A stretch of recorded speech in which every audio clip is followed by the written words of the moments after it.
বাসর ঘরে ঢুকে পাশে বসতেই বউ আমাকে বলল, "ঘড়িতে তাকিয়ে দেখুন তো কটা বাজে?"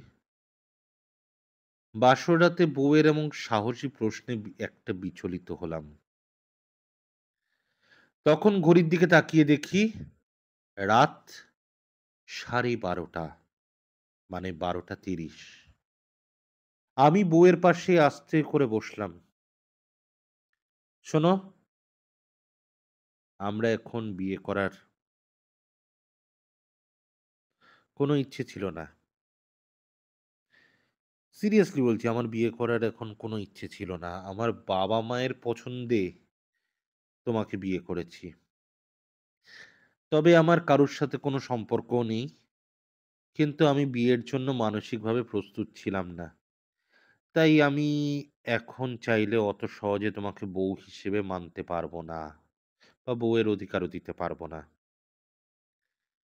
কথাগুলো বলে শেষ করা মাত্রই নতুন বউ আমার পাঞ্জাবির কলারটা চেপে ধরে বলল, "আমায় কি খেলার পুতুল মনে হয় নাকি? পছন্দ হয়নি?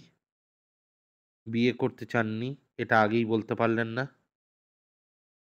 নিজের মায়ের মন রক্ষা করার জন্য সব আশা স্বপ্নকে কেন বলিদান দিতে হবে? বিয়ে করার ইচ্ছে নেই? এটা আমাকে আগে বললেই পারতেন। তবে আমি আমার পক্ষ থেকে বিয়ে ভেঙে দিতাম। মায়ের প্রতি ভণ্ড ভক্তি শ্রদ্ধা দেখাতে গিয়ে আমার জীবনটা এইভাবে নষ্ট করে দিলেন, হুম? আমি তো আপনার কোনো ক্ষতি করিনি।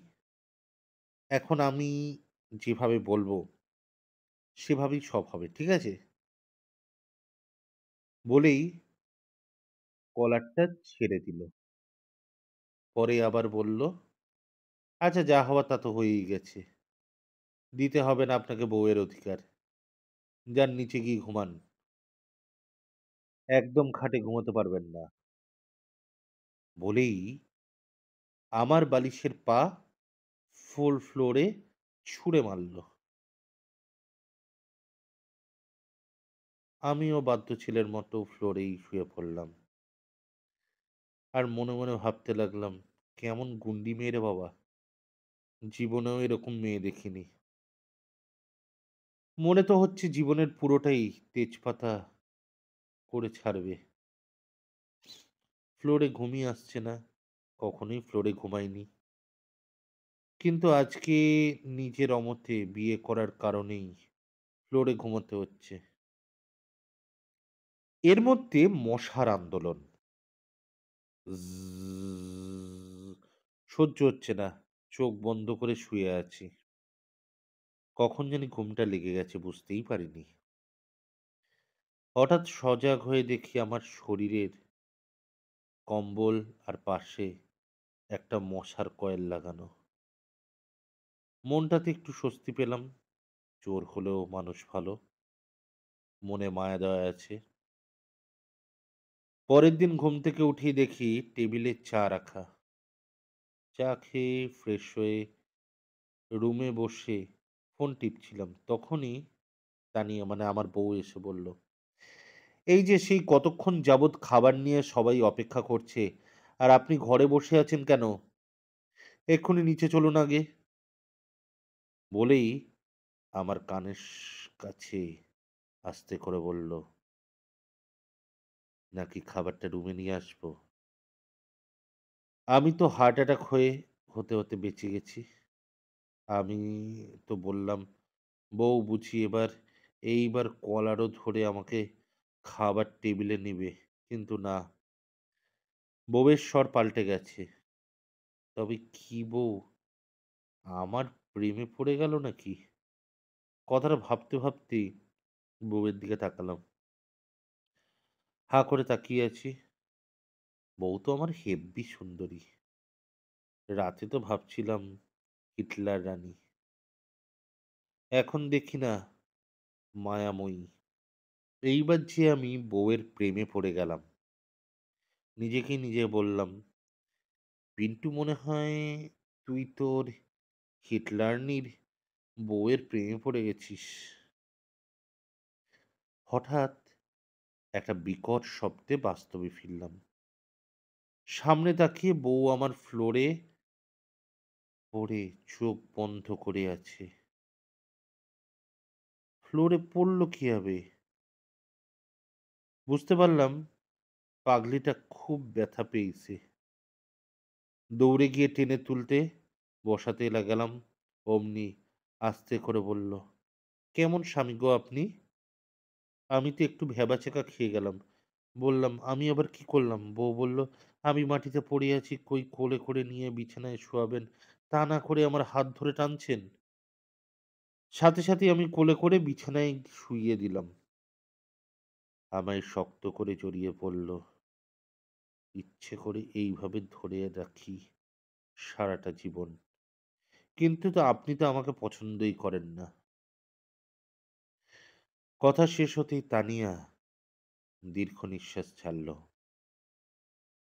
আমার বুকের ভেতরটা দুমড়ে মুচড়ে গেল। আমারও খুব বলতে ইচ্ছে হচ্ছিল, কপালে একটা চুমু এঁকে দিয়ে বলি, পাগলি, আমি যে তোমাকে ভালোবেসে ফেলেছি গো। কিন্তু পারলাম না। কোথায় জানি একটা বাধা পাচ্ছিলাম। এই সুযোগে তানিয়া আমাকে ঠেলে বিছানায় ফেলে দিয়ে দৌড়ে পালালো। আমি ওর চলে যাওয়ার পানে তাকিয়ে রইলাম। পরক্ষণেই খেয়াল হলো ও তো ব্যথা পাইছে, যার কারণে কোলে করে উঠাতে হলো। বুঝতে আর বাকি রইল না, এইবারও আমাকে বোকা বানানো হয়েছে। পাগলির সাথে খুনসুটি প্রেম করতে করতেই কেটে গেল 2 বছর। এখন কেউ কাউকে ছাড়া কিছুই ভাবতে পারি না। আমার পাগলিটা এখন গর্ভবতী, তাই খুব যত্ন নেই ওর। আজকেই বাচ্চা হওয়ার তারিখ দিয়েছে ডাক্তার। আমি অফিসে ছিলাম, হঠাৎই বাবার ফোন পেয়ে ছুটে গেলাম হসপিটাল। গিয়েই শুনলাম আমার ঘর আলো করে এসেছে একটা ছোট্ট রাজকন্যা। কিন্তু আমার পাগলিটার কোনো সাড়া শব্দ পাচ্ছি না কেন? ভয়ে আঁতকে গেলাম। অনেকের মুখেই শুনেছি বাচ্চা জন্ম দিতে গিয়েই মারা গেছে অনেক মা। সেই ভয়েই বাচ্চা নিতে চাইনি। কিন্তু ওর নাকি বাচ্চা লাগবেই। ওর ইচ্ছে পূরণ করতে গিয়েই কি তবে? আর ভাবতেই পারছি না। আর ১ মিনিটও সময় নষ্ট না করে দৌড়ে গেলাম কেবিনে। গিয়ে দেখি বাচ্চাটা হাত পা নাড়িয়ে খেলছে। কিন্তু তানিয়া চোখ বন্ধ করে রাখছে। ওর নিঃশ্বাস আছে কিনা তা দেখার ধৈর্য আমার ছিল না। তানিয়াকে জড়িয়ে ধরে চিৎকার করে ফেললাম। সাথে সাথেই কানের কাছে একটু ব্যথা অনুভব করলাম। পরে দেখি তানিয়া আমার আস্তে করে কান কামড়ে দিয়ে বলল, কি ভাবছিলা তোমাকে একা রেখে চলে যাব? আরে না গো, আমি চলে গেলে তোমাকে জ্বালাবে কে? আমিও বুকে শক্ত করে জড়িয়ে রাখলাম আর বললাম, বড্ড বড্ড ভালোবাসি রে পাগলি তোকে। সত্যি বড্ড ভালোবাসি। ছাড়বো না কখনোই। লাভ ইউ বউ। লাভ ইউ রে।